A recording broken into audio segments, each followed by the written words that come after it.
kulanti wacan saaxiibayaal halkan waa dhanka wararka ku soo dhawaada wararkii ugu dambeeyay Soomaaliya iyo caalamka qodobada warkeena aad ku daawan doontaan waxaa ka mid noqonaya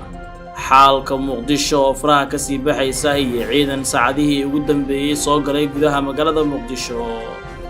mucaaradka oo qaatay go'aan kaba dambaysa oo la xiriira in caasimadan dagaal ay gelinayaan Roble oo amray in la qabto askari kasta oo mucaaradka u dagaalamaya amrayna in la xirxiro xubnaha mucaaradka qaarkood iyo qiimaha hubka suuqyada Muqdisho oo sare u kac weyn laga dareemayo qodobadaas iyo kuwa kale ayaan ku eegaynaa warkeena balse marka hore saaxiibayaal u diyaar garooba qodobada hordhaca warka aad daawateen oo dhameystiran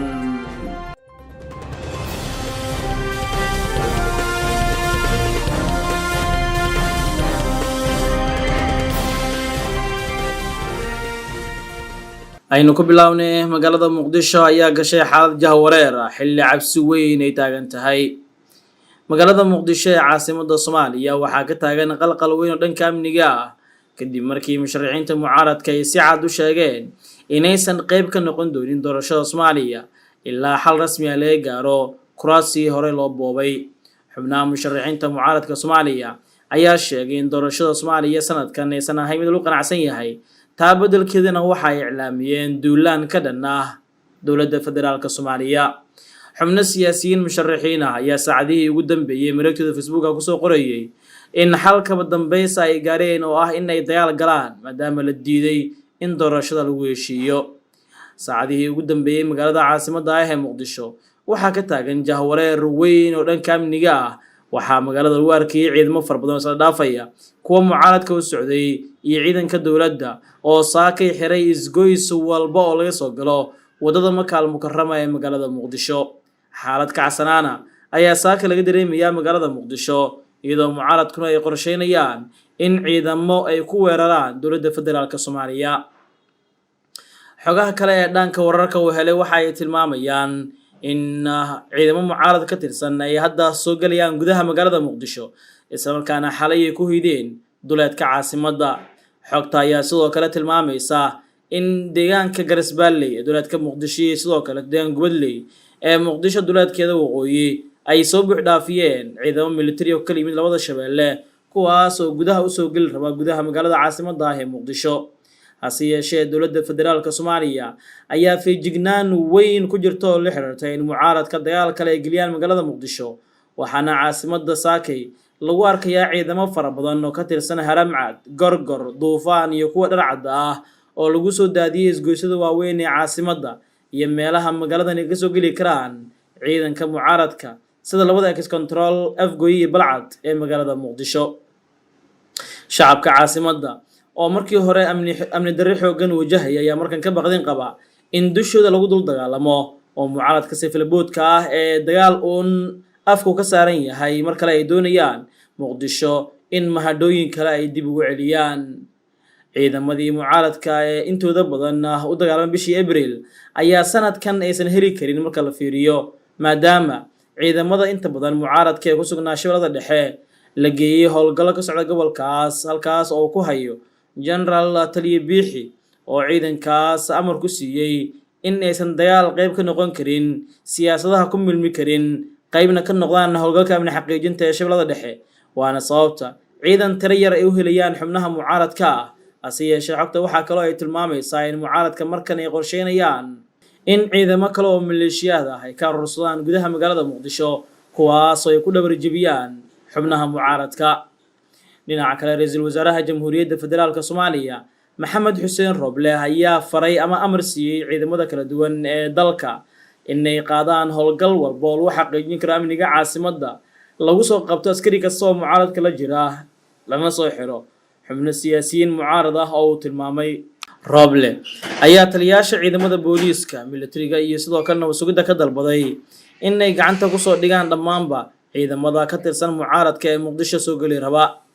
wuxuu faray in sidoo kale ay ka shaqeeyaan in xubnaha mucaaradka ah ee la tuhunsan yahay inay ka dambeeyaan weerarada abaabulan gacanta lagu soo dhigo waxa uu tilmaamay in la soo xirxiro Cabdiraxmaan Shakuur Warsame Cabdikariin Guuleed Xasan Sheekh Maxamuud iyo siyaasiyiin kale oo uu sheegay inay horinayaan dagaalka muqdisho ay la rabaan iyo sidoo kale in iyaga ay yihiin dadka mowqifka cad ku dhegan oo ah in la dagaalamo. sidoo kale Roble ayaa musharaxiinta ka diiday lacago laaluush ah oo ay ku rabeen inay ku laaluushaan odayga si uu yaraan u hakad u geliyo doorashooyinka ama uu yaraan uga soo horjeeso in farmaajo uu dhiso oo iyaga uu la shaqeeyo. mucaaradka Soomaaliya waa diniisayaal dantooda kaliya eeganaya balse aan ka fikiraynin danta dowladda Soomaaliyeed iyo shacabka caasimadan, waxaana xilli kasta ay ku hanjabayaan in dib loogu noqon doono duurka iyo in dib loogu noqon doono ceelasha, taas oo ku muujinaysa in siyaasiga maanta Soomaaliya jooga haddii dantiisa uu ka waayo dowladda xilligaas jirta waxa uu weyn ku hanjabayo ay tahay in dagaal uu qaadi doono, waana wax walba oo laga filan karo siyaasiyiinta mucaaradka xilligan adag ee dalku uu ku jiro. sidoo kale xogta waxa ay muujinaysaa in xubnaha mucaaradka qaarkood aysan rabin in dagaal uu ka dhaco magaalada Muqdisho, waxaana ay iclaamiyeen wadahadal iyo in Roble iyo dowladgoboleedyada isku yimaadaan si uu yaraan looga wada hadlo xaaladda doorashooyinka dalka iyo muranka weyn ee hareeyay. xubnahaas raba in Muqdisho aan lagu dagaalamin waxaa hogaaminaya Shariif Sheekh Axmed, madaxweynihii dowladdii ku meel gaarka ahayd ee Soomaaliya, iyo sidoo kaleeto Xasan Cali Khayre, ra'iisul wasaarihii hore ee dalka. labadan siyaasi ayaa kuwa ku adkeysanaya in Muqdisho dagaal aan laga holcin isla markaana wada hadal wax lagu dayo maadaama arrintu ay siyaasad tahay oo weli gacan ku hadal aan la gaarin. laba garab ayay kala noqdeen xubnihii mucaaradka, kuwa taageersan dagaal in la qaado iyo kuwa kasoo horjeeda. waxaase marka la fiiriyo hadda muuqanaysa in ay sii xoogeysanayso fikirka ah in dagaal la galo, balse dowladda federaalka Soomaaliya ayaa si weyn uga feejigan in caasimadda marka lagu dul dagaalamo. waxaana Muqdisho maanta la soo buux dhaafiyay ciidamo fara badan oo military, booliis iyo nabad isugu jira, kuwaas oo xaqiijinaya amniga magaaladan, isha ku haya goobaha mucaaradka degan yihiin iyo dhaqaaqyada ka soconaya. inta badan isgoysyada magaalada Muqdisho saaki waa loo diiday in looga tallaabo dhanka Maka al-Mukarrama, waana cabsida weyn ay dareemayaan shacabka gudaha magaalada Muqdisho. ugu dambeyn, qiimaha hubka ee suuqyada Muqdisho ayaa sare u kac weyn laga dareemayaa iyadoo sababtan la ogaaday. qiimaha la kala iibsado hubka ayaa sare u kacay gudaha magaalada Muqdisho, waxaa kale oo kordhay dhaqaaqa dadaalada hubka iyo sidoo kale kala wareejinta iyo arrimaha la xiriira.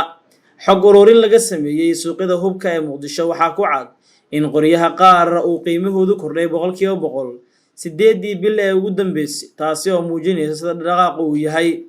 mid ka mid ah kuwa hubka iibiya oo magaciisa lagu sheegay CMC ayaan ku soo koobnay sababo amni, waxaana uu leeyahay waxaa batay qoryaha la iibsanayo, siyaasiyiin dad caadi ah waa naga iibsadaan, diyaar garow ayaa jira, ma ogin mar aan weydiiyey goorta ay qiimaha kordheen. Abriil markii dagaalka dhacay kadib weeye ayuu ku soo gabagabeeyay. ganacsada hubka ayaa sidoo kale sheegaya in uu jiro hub aruursi xooggan uuna kala badan yahay dalabka iyo hubka suuqa yaala, iyaga oo intii raaciyay in aan tan iyo xilligii dowladda dhexe kadib aysan arkin ama tan iyo 2009 aysan arkin hub sidaan loogu kala iibsanayo gudaha magaalada Muqdisho. qoriga AK47 ayaa qiimihiisu wuxuu ahaa markii hore $1, hadda wuxuu marayaa $1,200. BKM-ka wuxuu qiimihiisu ahaa $900, hadda wuxuu suuqa ka joogaa $13,000. markii hore $9,000 ayuu ahaa. qoriga Dhishikaha wuxuu ahaa markii hore $8,000, wuxuu hadda marayaa $17,000. Dhishika daboolyare qiimihiisu wuxuu ahaa $8,000, hadda wuxuu marayaa $15,000. tani ayaa mar kale ku muujinaysa in mucaaradka qorshooda ugu weyn ay suugaynayaan dagaal inay ka holciyaan gudaha magaalada Muqdisho. guud ahaan daawadayaal, intaa wararkii ugu dambeeyay Soomaaliya iyo caalamka, tan iyo kulan dambe, nabadgelyo.